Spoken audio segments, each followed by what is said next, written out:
Hey everyone, on this week's episode of the Players Experience podcast, we chat with former number one ranked tennis pro Daniel Nestor. We talk with Daniel about his career, what some of his experiences were like playing in singles versus doubles, as well as playing in the Olympics. Daniel shares what it was like to win the pinnacle of tennis in Wimbledon, and so much more as well, including his involvement with the Special Olympics and the Motionball crew at the galas, and what that whole experience is like giving back as well.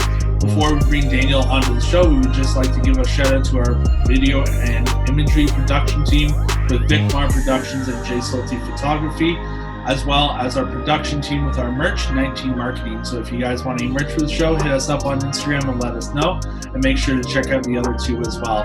On top of that, guys, we have coupon codes for Hush Blankets, the Jaywalk, and the Great North Apparel, so make sure to use those on your checkout for some discounts. And if you haven't done it already, make sure to do it now before you miss out on any more content. Hit the subscribe button to be able to make sure that you check out new episodes each and every week, as we bring you new content with new and exciting guests that you may want to hear from and want to learn more about their experiences as well.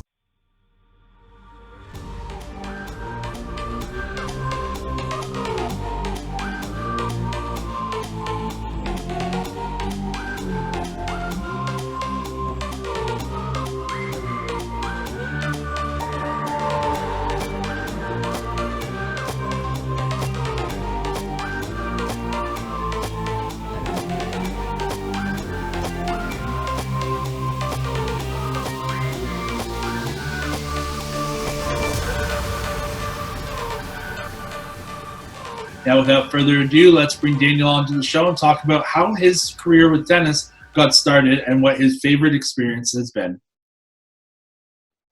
Hey, Daniel, how's it going today? I'm good. Yourself? I'm great. Thank you for taking the time to be on the show. How are things going right now with you? Not bad. Obviously bored like everyone, but hoping that summertime, we'll get a little more freedom back out there and can continue some activities as normal. Yeah, exactly. Hey, the one good thing is the tennis courts are still open, so we can get some action in there, Well, not officially. There's a couple places where they haven't taken the nets down, but I told my daughters that even if they take the nets down, we still have to go out there and hit pretending there's a net. So they're not getting a break. Oh, that's good. That's good. Keep them active. Like I said, thanks for being so much on the show. I'm really excited to chat with you about your tennis career and some of your experiences. And I like to start off every episode with a segment called Rapid Fire. So I'm going to ask you 4 questions, and it's just the first thing that comes to the top of your mind to shoot them out. Okay. What is your favorite time of day? Evening. All right. Strangest thing in your fridge right now? Oh man, that's my wife's responsibility. That's such a good question. I don't know. I don't have anything exciting. Can we pass on that one? Come back to it. Yeah, sure. We'll pass on that. That's all good. TV show that you're currently watching. I should say I'm pretty straight when it comes to my diet. I don't experiment too much, so I'm pretty boring. So nothing's gonna be too interesting regarding that. Hey, that's all right. It's good to maintain a strict diet, Well, I know. No, it's not that it's strict. It's just I don't like a lot of things, so I stick with some things that I like. So, which is basic stuff. Fair enough. TV show that you're currently watching? I've been watching The Crown. Actually, I'm a little late to that. I think most people have already been through it. It's a few years old, but I like the historical aspect of it. Well, if it makes you feel any better, I haven't even started to watch that, so you're a step ahead of me. So, yeah. And what would be another sport you would want to compete in? I have to be realistic and knowing my body type. I know you're good at baseball. I could see myself being decent at baseball, something like that. Something hand-eye, probably. All right. Not too much running. Well, there you go. When COVID ends, we'll get together one day. You'll now play on the baseball team. We'll hit the tennis court. We'll show each other a few things. We'll make it a fun day. We'll go old school. Play wall ball. Remember wall ball? Oh, buddy, wall ball was amazing. I know. Kids nowadays, why is there a rectangle on the wall? They have no idea what's going on. Oh my God. So that leads into my first question, asking, I want to find out what made you want to play tennis as a profession? That's a great question. I kind of compare myself to the stars we have in the game now. I mean, they've really taken tennis to a new level in Canada, and they're so mature, and it seemed like they were motivated and focused, determined from a young age. I wasn't necessarily like that. I played tennis because I was good at it and I like competing. I wasn't always huge on spending the extra time on the court doing all the little things. So that kind of came with age, and it's basically an ultimatum that my mom gave me: going to school or going pro. So I basically thought that probably knowing my personality made more sense to commit to the sport at age 16, 17, and that's what I did. And one of the reasons why I played so long is probably because I continually was improving. Probably should have done certain things when I was a little bit younger, been a little more professional. But as I got on tour and matured, I became very professional, and so I kind of perhaps made up for lost time a little bit by playing into my 40s. And talking about that lost time, you certainly did. We're going to get into some high achievements that you made on the court. But you started off your career in 1994, where you won your first doubles title in Colombia, where you and Mark Knowles defeated the French Open champs at the time, Luke and Murphy Jensen. What was it like for you to win your first championship? I mean, it was amazing. It was actually a funny story. I wasn't planning on going to Bogota necessarily. I was still trying to play singles at a high level, and my dad, I was making him do some of my entries in the tournaments, and he entered me. We probably discussed it a little bit, but never confirmed anything. But he entered me in that tournament, and without me knowing. So Knowles came up to me at the U.S. Open a couple of weeks before, and he was like, "Do you want to play in Bogota?" And I'm like, "I'm not going to Bogota." And he's like, "Well, you're on the list." So then I called home. I yelled at my dad, but I had a commitment, so I decided to play with Knowles, and we ended up winning the title. And he was already an established player, and so it was great for me to have an opportunity to play with him. And because we did well in that tournament, he didn't really have a partner for the upcoming year, and I'd never really taken double seriously up until that point. So I thought, why not? I mean, it's an opportunity, and we had some pretty good success together. That's great. I could just imagine that phone call. Dad, what did you do? Why did you sign up for this? And the funny thing was, I'm always been a bad flyer, but I remember like right before I went to that tournament, there was a plane went down in the mountains there, and I think it was from Miami, like on the way to Bogota, and I was also supposed to go on that airline. I was freaking out, but I'm happy I went, and things worked out. Yeah, definitely for the better. During looking 6 years later, during the 2000 Olympics in Australia, you and Sebastien Laurier won a gold medal, which was the first and only medal so far in tennis for Canada. What was the feeling like for you to etch your name in the record book by winning that gold medal? I mean, for me, from a personal standpoint, it was huge because up until that point, I thought I wasn't playing well enough in the biggest moments. So that was kind of a hurdle to get over. But, just from a nationalistic point of view and just being, proud Canadian and representing Canada, it was just amazing, first to be at the Olympics and then to be able to win. And then just, it's not just about tennis at the Olympics. And I thought it was just big for sport in Canada, and just to be part of that was something obviously that was the biggest moment in my career. Now, what was the Athletes Village like? And let's be honest, we know how big of a party it is. How much did you enjoy that Athletes Village? I imagine the party's going to be better back then than it is now in upcoming in Tokyo. But I mean, it was fun. We went, we celebrated it. They had a designated bar in the Sydney Harbor. There was a little something that they turned into like a Canadian hangout, and so we went there and had a lot of fun. And I kind of misplaced my medal at some point in the evening. I gave it to a coach to hold on to, and the next day we were doing an interview with CBC, and I showed up without my medals because we kind of were trying to figure out where it was. But good thing we found it shortly after. Now, talking about where you keep your medals and misplacing it, I'm going to ask you this question because I've asked every Canadian Olympic athlete that's been on the show. Where do you keep your medals? Now, I've heard, like, I've had guests say, Lululemon bag beside their dog toys. I've heard at their parents' house. I've heard on a wall in their basement. Where do you keep yours? I keep mine because I'm a little bit careless in a sock in a safety deposit box. Okay. So, And the sock is the popular choice. I guess yeah. the fluffs from the sock really protected it. I don't know. I used a sock when I was flying home after Sydney, and I guess it just stuck. That was a safe place for it. That's awesome. Now, you've won 8 Grand Slam doubles tournaments between the Australian Open, the French Open, Wimbledon, as well as the US Open. Out of all of those matches, which would you say has to be your most memorable one to have competed in?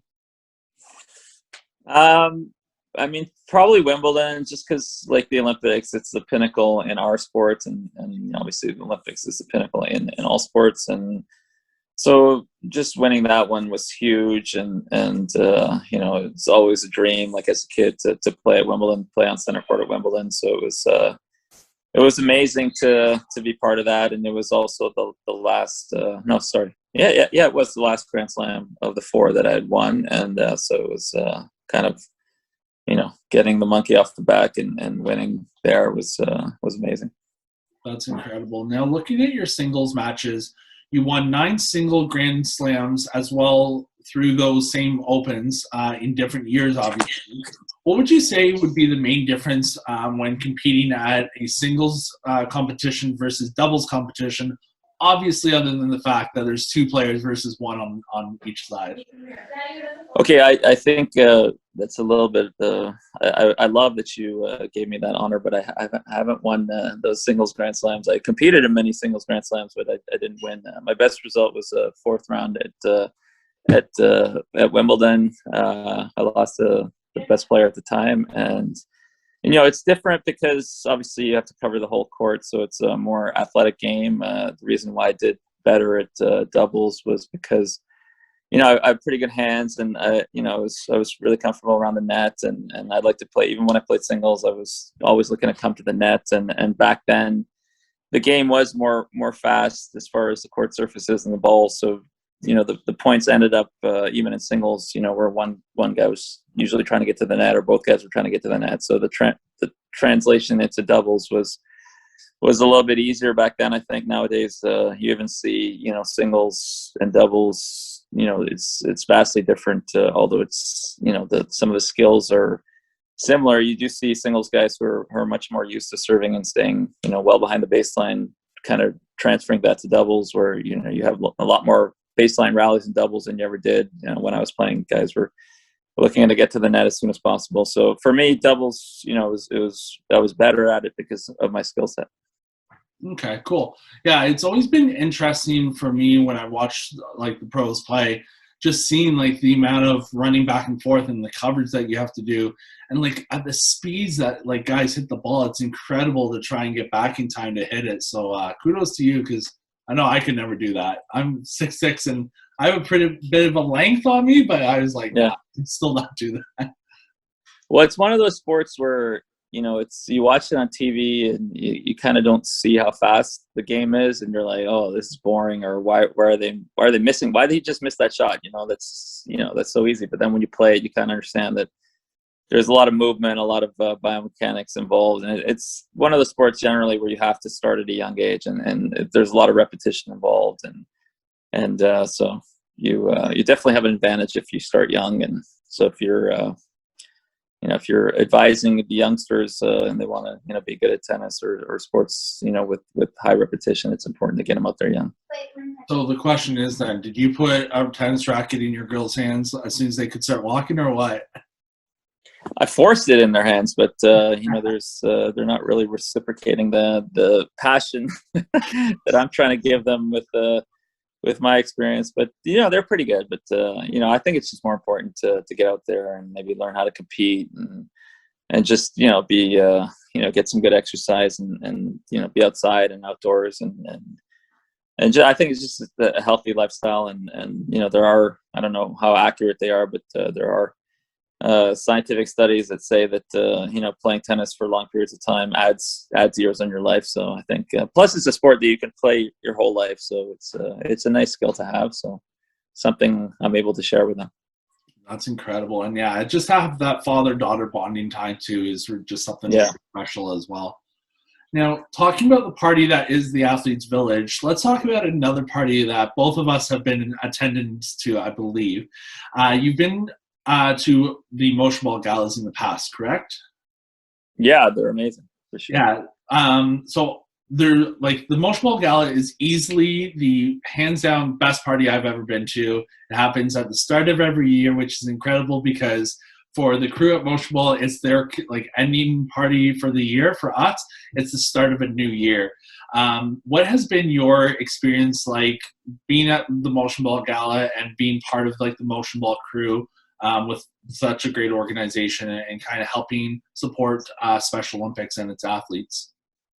Yeah, I mean, I'm fortunate to be part of it. I think it's obviously such a great cause, and anytime that you're able to give back in any way, I think it's important, something to definitely think about. And I've known Paul obviously for many years, and he's a great guy, and he's done so much for the community as well as for this cause in Canada and around the world. And he's got an unbelievable staff. I mean, his events are always first class, and something I always look forward to. Unfortunately, I've only been to a few. I was able to go to the one in February last year at Liberty Grand right before COVID came around, and that was amazing as always. But so many times I was away when these events were going on, so it was always sad that I couldn't be part of it. Well, hey, when the next gala comes, we'll meet up at the gala, and I'll get you a drink, and we'll catch up. Yeah, I'm sure it'll be a rager considering all the pent up frustration that's gone on for the last little while. So. Well, that, and they're also coming up. It's really hard to believe, but they're coming up to their 20th year as Motionball too. Yeah.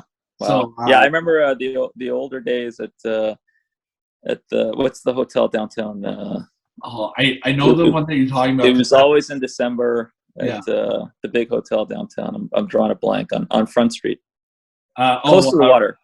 Weston Harborfront. Weston Harbor Castle. Yeah, at the convention center, there was always a big event, Special Olympics festival, and I was happy to be part of that. That was during my off season, so I was able to go to that. And then Motionball, turned into Motionball shortly after, and so it picked up ever since.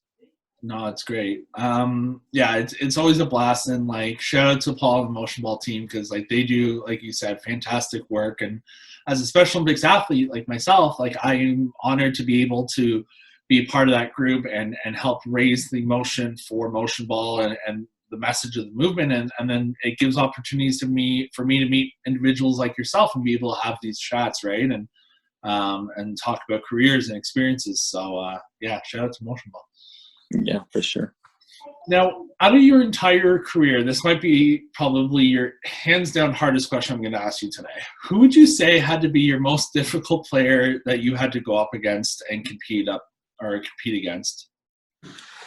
Well, I mean, I should probably answer that in doubles because that's where most of my success came. So I'll just say the Bryan brothers are the best team of all time. They American twins, and they kind of dominated doubles from about 2000 to 2020, or basically right before COVID hit.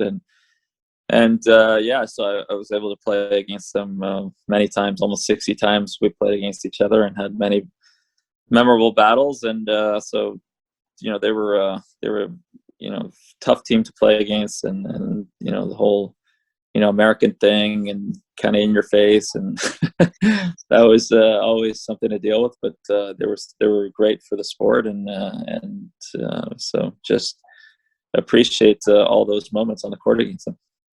That's incredible. And now talking about those kind of exciting moments and those experiences, in 2002 you were ranked as the #1 player.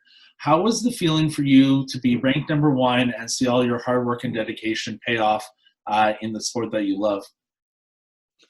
Yeah, it was amazing. Definitely a lot of time. It was something that definitely a lot of ups and downs for me. It was always one that focused, unfortunately, on the negative more than the positive. I felt the losses much more than I enjoyed the wins. So it was definitely amazing to have that year and be on top for that time and just a feeling of putting all the hard work and at the end of the year finishing as number one is obviously something I'll never forget. That's incredible. And like in Talladega Nights, like they say, Yeah. "You're first, you're last." Yeah. It's a classic line. I like using that. I bring that up with my kids sometimes, but they're never listening. But it definitely has a lot of meaning. For sure. Now, after an illustrious 20-year career, you decided to step away from the game. How was it for you to walk away from the court, but kind of like on your own terms, versus having to deal with a major like career-ending injury and just knowing that your time was up? Yeah, it was definitely my time, and I probably extended my career for about a year longer than I should have. But the last year I was on tour. I was able to play some of the biggest events one more time and have my family with me. So that was really special. And but it's been easy. I never really enjoyed the travel aspect of it. I enjoyed seeing the world and all those experiences once I was there. But the actual leaving loved ones and the flying experience and not enjoying that part of it, and knowing that I wouldn't have to do that as much anymore was kind of relieving. So I enjoy being in one place for long periods of time. I mean, this is a little exaggerated now in the last 13 months, but it's having family time and all that definitely has its rewards. I know I can't wait myself to be able to travel again, like, and just even to be able to get away and experience a new place, right? And Yeah, for sure. yeah, it'll be different. Now, a lot of individuals throughout their careers have someone that motivates them or gives them like their advice to help them succeed. Was there someone in your life that helped you further succeed in your career? It sounds like your father by telling you you're in that tournament, but was there someone that's really stuck out for you? I wouldn't say it's one person. I mean, obviously, parents are so important, and they always know best. You don't realize it at the time, but as you're growing up, all that advice, and even against your own will, it's stuff that they do that you don't realize. You look back on, and you're thankful. So definitely them. I mean, even though there was too much spite sometimes to try and do things my own way, and I definitely learned the hard way sometimes, but. Definitely they were kind of that motto. I don't know if you've seen it floating around the internet, but it's like what's what's the more successful generation, the ass beating generation or the timeout generation? So so I definitely went through the first episode of that, and not saying it was a physical thing, just saying they were tough and strict and disciplinary. So I think that that's definitely important. And then just some coaches along the way that really helped out and were just at the right time. Sometimes it was psychological, sometimes it was a fitness coach, sometimes it was a technical tennis coach, and but just had some really good advice along the way, and had some good relationships there. So it was a good mix for many years. But I was difficult. I mean, if the way I coach my kids and maybe some other people or high performers whenever I'm involved, I don't know, I feel like I don't want to waste time, and I kind of like always get to the point. And if I had that as a kid, I would have been throwing my racket at myself. So it's a fine line between being patient and saying the right things. Now, feeding off of that question, I like to end off every show with a segment called Words of Wisdom.